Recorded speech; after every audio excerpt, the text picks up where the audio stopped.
How's everyone? Good? All right. Well, we finished up 11:4 last time. Were there any questions over anything? I believe so. Okay.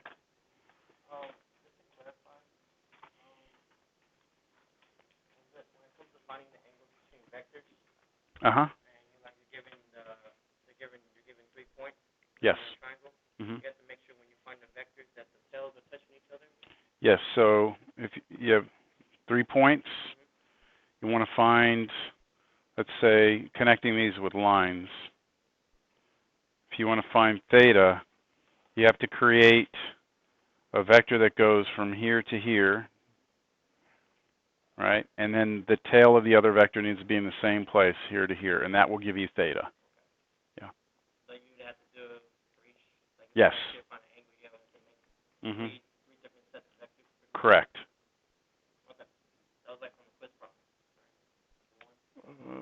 The quiz problem, the one y'all turned in? Was that the Pentagon one? No.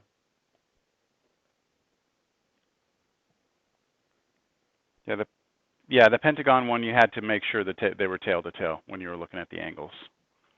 I have your quizzes graded. I'll hand those back to you. I'll hand them back maybe at the halfway point, and then I have the new quiz that'll be due a week from today. So I'll give that to you just a bit. Any other questions? Things you want clarified?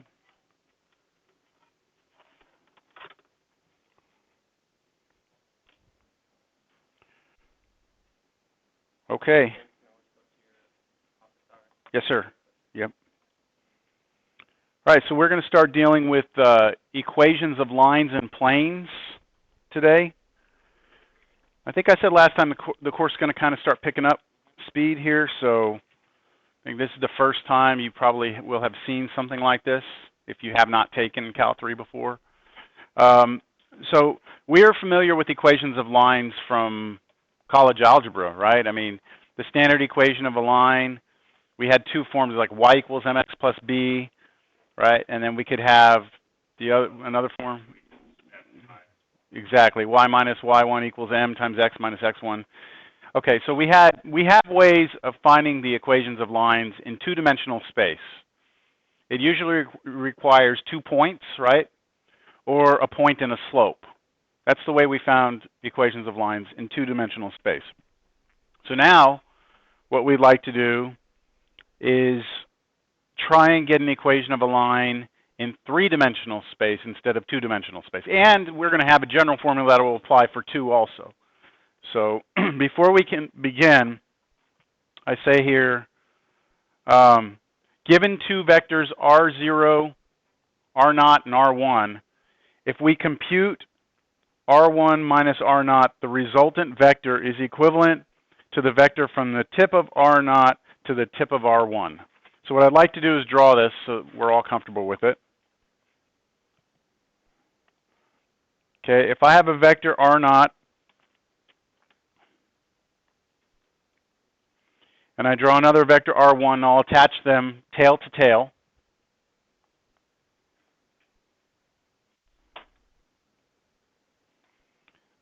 This is r1. Then if I say find r1 minus r0, that's the same as r1 plus negative r0. Now remember, negative r0 is r0, but what? Pointed in the opposite direction. So really this is vector addition, isn't it?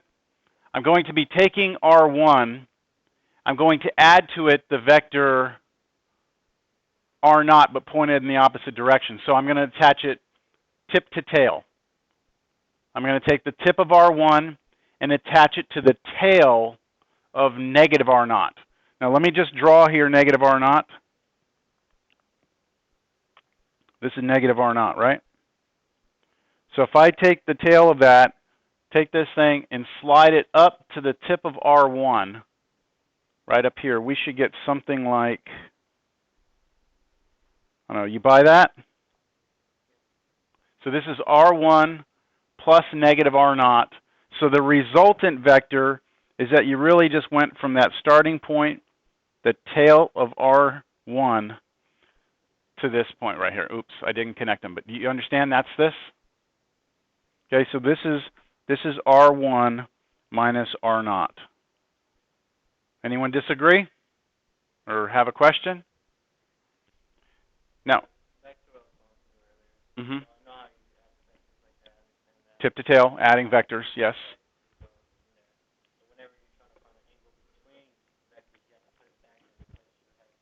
That's right, because we're not doing addition. When we're asking for the angle between two vectors, we're saying if you put the tails together, what angle do they form?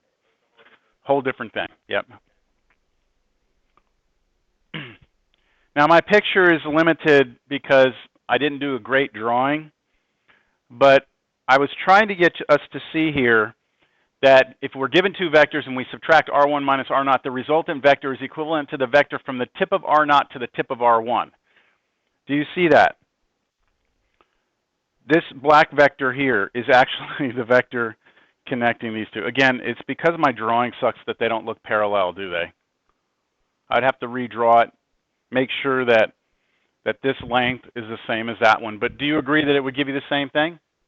And because the black vector is a vector, we could slide it up and say, okay, yeah, it really just attaches the two tips of the vectors. We need to kind of keep that in mind here as we move on, all right? Take two vectors, subtract one from another. It's basically the vector attaching the tips together. Not happy with that drawing, sorry. All right, so now let's talk about equations of lines. So in two-dimensional space,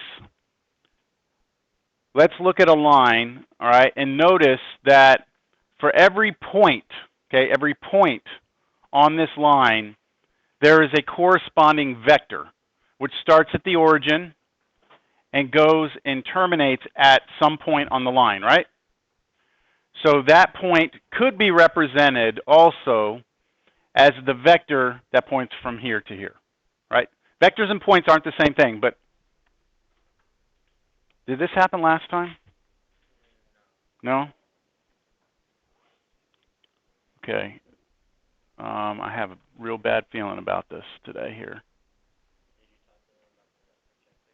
They told me they were going to replace it on Friday. This Friday that just passed, yeah. That didn't work out, did it? This is not good.